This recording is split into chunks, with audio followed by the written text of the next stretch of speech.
All right, it's Wednesday, late night Wednesday.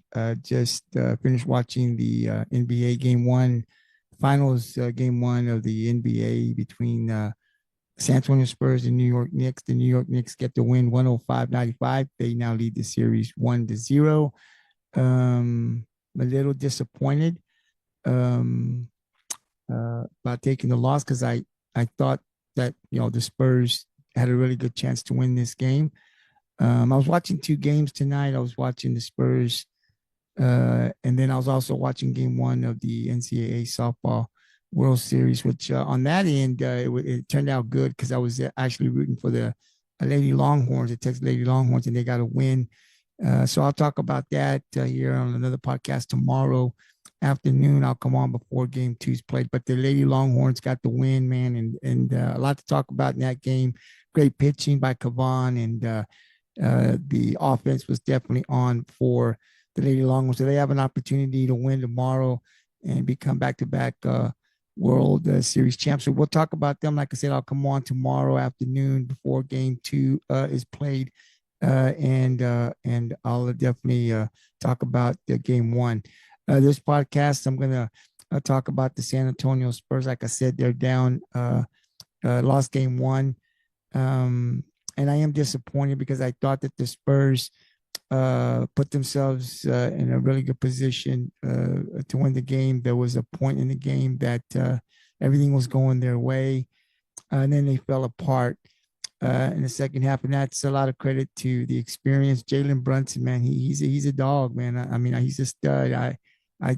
He's tough. He gets to his spots and he can make tough shots. We see that throughout his career. We saw it this year.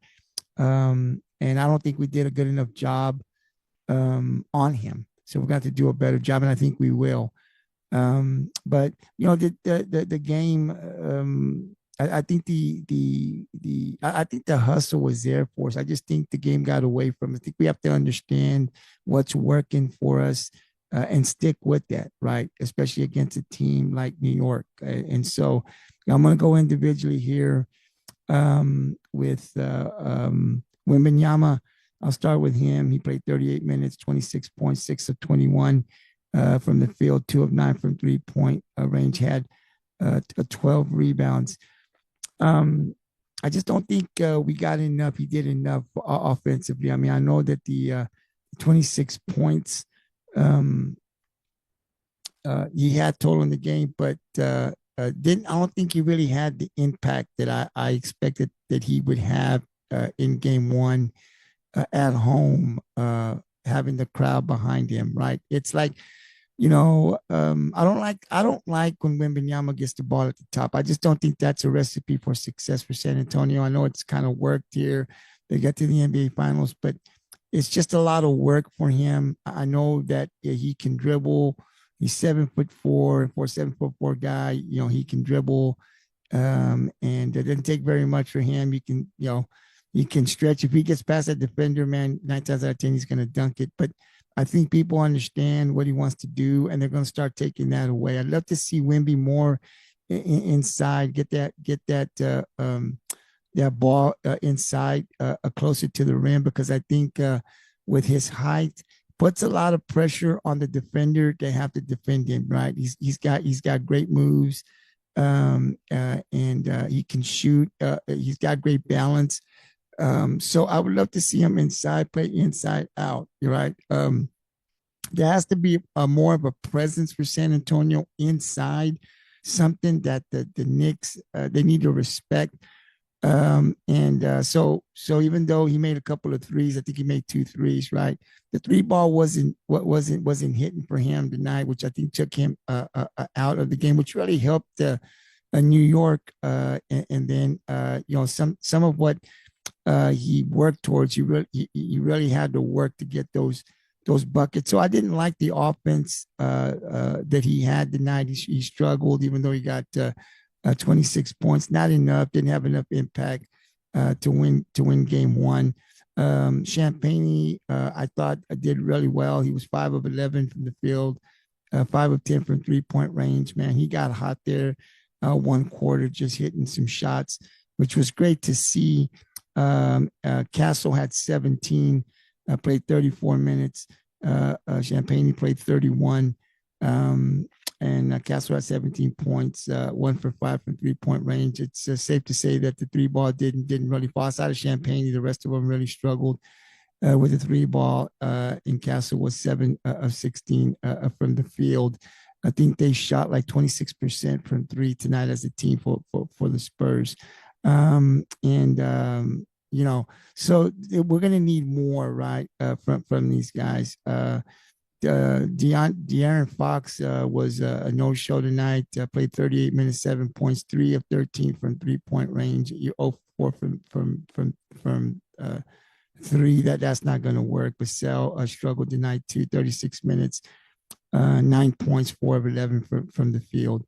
Dylan Harper is a stud, man. This guy, it's just amazing every time I watch him play. He can shoot the three.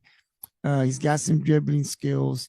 And once he gets inside the paint, man, he can carry you on his back and abuse you, right? Like he's just so strong, a strong finisher. He played 28 minutes. He needs to up the minutes from what I saw today. You've got to ride these guys. Champagne hit those shots, and then when he came back out, he got really cold. Never really found his rhythm again. Dylan Harper plays great, and then you kind of sit him out. I know there's a rotation that you have, but in the finals, I think you got to ride your guy, right? Like Dylan Harper was a huge part in Champagne in giving us that lead. And then we missed some shots. We took some shots. We got away from the guys that the things that were working, the guys that were causing problems for that Knicks defense, and they climbed back in it. And I knew once they climbed back in it, and it became a close game, you could just see that confidence in Jalen Brunson. They started hitting some threes, right? And you could just see it slipping away, or I could see it slipping away from San Antonio. We got nothing from the bench tonight outside of Harper. Barnes played 12 minutes, gave us nothing. Keldon Johnson, 8 minutes, gave us 3 points. Bryant played 4 minutes, 1 point, and Cornette played 10 minutes, nothing. You're going to have to get something from the bench, right? Like if you're going to play Bryant and you're going to play Cornette, and you got to get something offensively from these guys, because a lot of times, you have a 12, 8, 9, 14-point lead. Wemby goes out, and then you see these other teams, right? I saw that also in OKC, right? Like, you even saw it tonight. Wemby's they're playing like what people would say free safety, right? And people don't want to take those shots, man. They don't challenge him, right? They'll come back out. They'll look for a pass out. But as soon as he goes out, man, they have no problem coming in and taking those shots inside the paint. And so if you have a 14-point lead, it gets cut down to 5. It gets cut down to 6. And then Wemby needs to come back. So I think you have to look at that rotation. You got to ride the hot hand, man. You can't just sit on that rotation, because I think when you play these guys, like you play Barnes 12 minutes, he gave you nothing offensively. Man, that hurts you offensively, right? Those 12 minutes, you're sitting down somebody else. I don't know. I didn't really pay attention. I have to look at who he came in for. I know there's some experience there, but he gave you nothing offensively. Bryant played 4 minutes and didn't give you nothing. Cornette played 10. So you look at Barnes and Cornette's minutes. Cornette 10 minutes, Barnes 12 minutes. They gave you no points. So when they're on that in the court, you got no offensive production from them. How effective were they on defense, right? So I think the Knicks are just too good, right? They've got a bench that can score some points. They really didn't shoot well either. I thought at some point we were shooting a lot better than they did. It's just that Jalen Brunson was able to carry them when they needed to. He was the guy that when they got back in the game, they looked for him, and then he gives them that lead, and they were able to maintain that lead. So defensively, they're going to have to figure out a way. If they're going to have to double team him, they're going to have to make him work hard. He's not really good defensively, and those are the things I think we got away from, right? Trying to look at what's the weakness of that defense for New York, right? And then exploit that, right? And then use that. I don't think we did that. I think we got too carried away, and that may be just the youth inside of them, right? Where we just think we can go out there and play. We see an opening. We didn't exploit the mismatches that I thought New York had, right? That when you have a 14-point lead, a 12-point lead, you look at that mismatch and you keep going until they make the adjustment. And I thought we got away from that, right? Dylan Harper, they had trouble today with Dylan Harper. He was able to get inside and just get whatever he wanted. And then we got away from that, right? And then, we're taking shots and we're not making them. And then, we try to come back at the end, get a little physical, but it was too late at that point. So, I don't know what adjustments are going to be made for the Spurs, but this was a game I thought that San Antonio definitely should have won and didn't. And again, I'm a little disappointed because what I saw, what we didn't do was disappointing. We kind of stuck like we're going to stick to the rotation, and maybe that's just game one, and they've got to go back and look at film. I mean, game one is game one, right? I'm going to go with what I've gone with, what got us here, and then I'll make the adjustments. I'm not sure if that's the thinking behind this, but Jalen Brunson got to his spots tonight, and we couldn't hold him, right? So we're gonna, if you have to double team him and make somebody else beat you, and then that's probably what you're gonna have to do, right? Because it looked like tonight we and he didn't really shoot the ball that well. None of them did. That's the kind of disappointing point apart from me is that New York really struggled. If you look at their numbers, I'm looking at them now. They shot 41 from the field, but 31 from three. So I guess they shot a little bit better than we did. But not well enough to win, especially when they come into your house. So tough loss for the Spurs. But again, I think we did it to ourselves.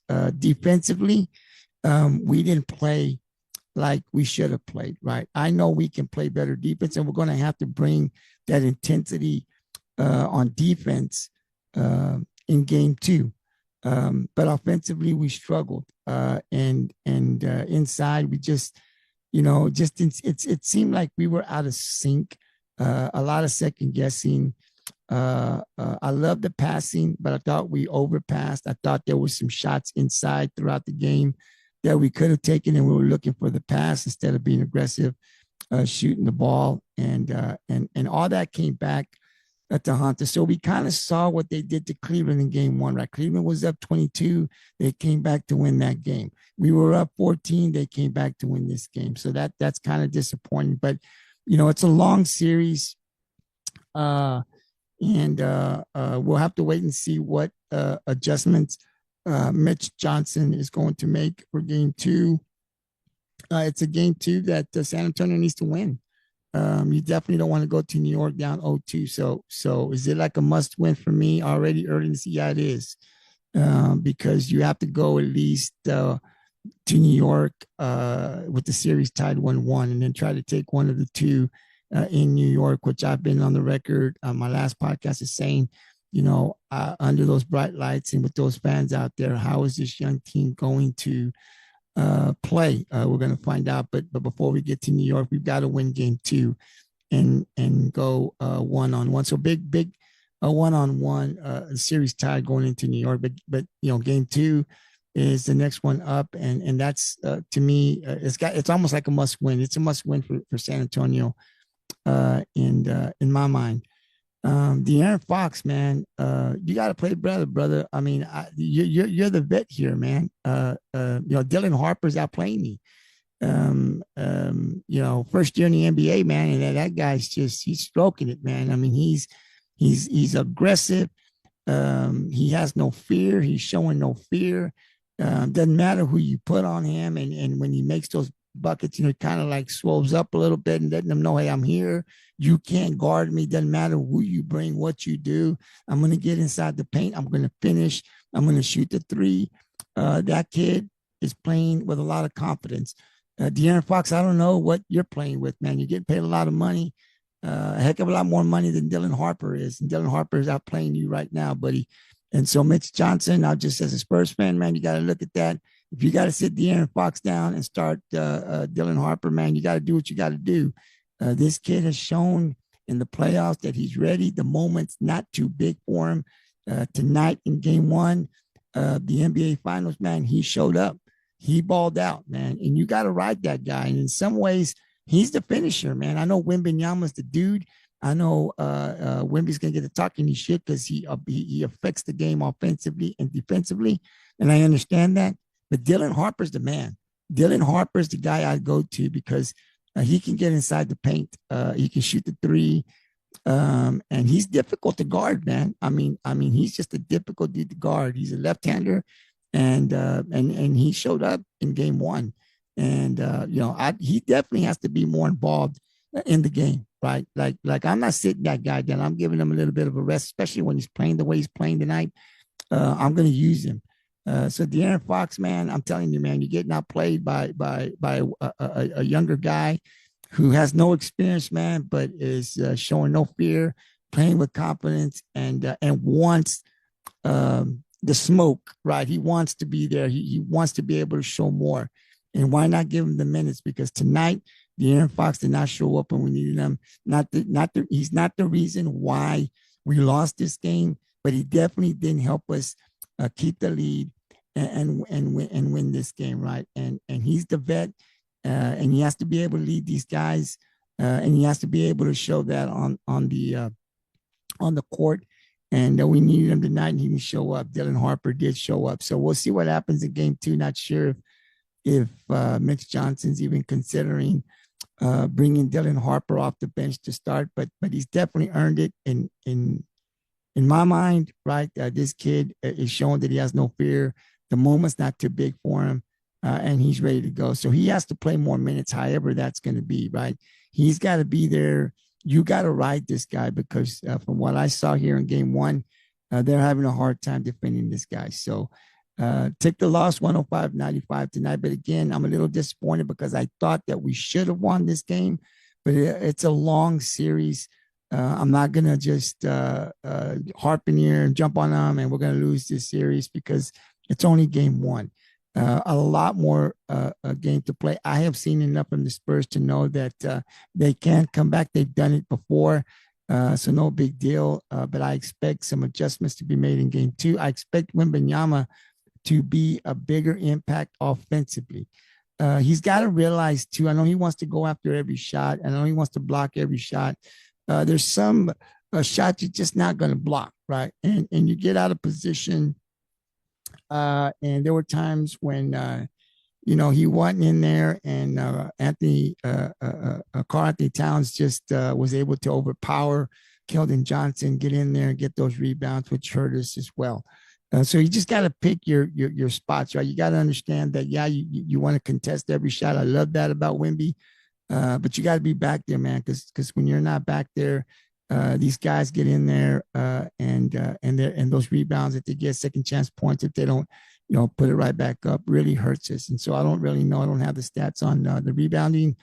I saw it earlier and I didn't put it up here. I don't have it with me, but we just got to play smarter. And again, I just think that's something that the inexperience kicked in, right? We got a little carried away. And we took some shots. We didn't ride our guys that were hot at the time enough, I felt. We took some bad shots. We turned the ball over. We got to be a little bit more careful, but I can honestly tell you, I love the 3-point shot when Wemby shoots it because I think he can hit that. Didn't hit it tonight, but I don't like from the very, very top of the key when he gets it and he's trying to drive to the basket. I think more times than not, it does not work out for us. I like to see him more inside because he may not have that 30, 40-point game inside, but he puts pressure on that defense. He's big. He's athletic. I don't think he likes to get. I don't think he likes for them to be physical. I just don't. I don't see that. I don't think that's part of his game yet. I don't know if that'll ever turn into a part of his game. But we've got to see more of Wemby inside, right? Because I think just his presence inside makes those guys have to work, right? If he's outside, that's where they want to see him. And they'll live with him shooting that three. They will. I mean, if you hit 3 or 4 threes, that's not going to kill them. hit them, right? But they don't want to see you inside. They just don't. You're too much of a problem for them, right? Make them work. Make them work defensively, right?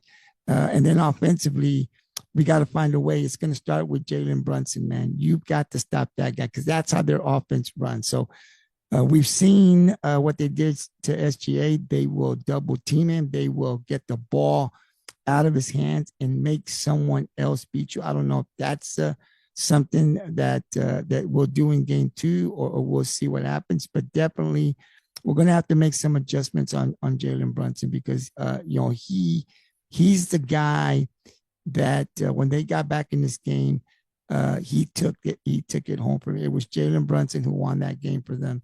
When they needed a shot to keep that lead, when I think we cut it to 4, he made those buckets, and he won that game for them. So we need to understand that's another thing, right? Where they're going to go when the game is close. You've got to take the ball out of his hands and make someone else beat you. We need to do that tonight. So I hope there's an adjustment there. And at the end of the day, man, we didn't play defense the way we know we can play, right? We've seen the Spurs play defense. They didn't bring it for 4 quarters tonight. So in game 2, that's where it starts. It starts defensively, making them work for every shot. And then offensively, we've got to be able to hit the 3. And we've got to get some production from our bench outside of Dylan Harper. And then we got to get more from Vassell. And we got to get more from De'Aaron Fox. And so we'll see how game 2 goes. Again, disappointing night tonight as the Spurs lost. But again, it's only game 1. And this series is probably going to go to 6 or 7. And so the next one is game 2. We need to get that, and then we'll figure out how we're going to steal one from New York. But again, game 1, 105.95, it goes to New York. I'll be back after game 2.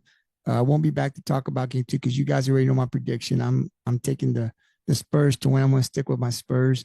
I still think we got a great chance to win this series, even though we lost game 1. But we'll see what we do in game 2. Game 2 will tell me a lot. If we win game 2, but we struggle, or we don't play well, or we play well, but New York plays well, then I'd be more concerned, I'll tell you. But if we can come into game 2, play great defense, if we dominate, win by 10 plus, then I feel our chances are good going into game 3 and 4. But I still think we're in it. We got a shot. We just got to make the adjustments and play better defensively and offensively, for that matter, in game 2. And again, tomorrow we'll come out here on the 100 in the afternoon, and I will recap game 1 of the college softball World Series. The Texas Lady Longhorns get a win in game 1 over Texas Tech. It was an impressive win. And I just love the pitching by Caban. And offensively, man, they were on tonight, and they've been on. So if they win tomorrow, that is the Lady Longhorns, they will be back-to-back World Series champs, man. So they got an opportunity. If Texas Tech gets the win in game 2, game 3 will be winner take all. So I'll come back before that game starts tomorrow afternoon. I'll come on the podcast, recap that. As you guys probably already know, I didn't make my prediction on my platform, but I am a Lady Longhorn fan, so I'm definitely going for Texas to win it all. But I'll come back, like I said, tomorrow before game, in the afternoon before game 2 starts, to recap game 1 and talk individual stats, man. Good luck to the Lady Longhorns tomorrow. And then I guess game 2 tomorrow, so Friday is game 2. So hopefully San Antonio can make the adjustments and even up this series 1-1. And then I'll be back because we're talking more sports. There's a lot going on in the NFL. I haven't really gotten to the NFL, but there's a lot going on. There were some big trades that were made in the NFL that I want to talk about. We're under 100 days, I think, from football season starting. So we'll definitely get more into here on the 100, the NFL and the college a season is coming up. A lot to talk about amongst other things. So I'll be back tomorrow in the afternoon, and I'll be talking some softball. Until then, have a great night, and we'll talk to you guys soon.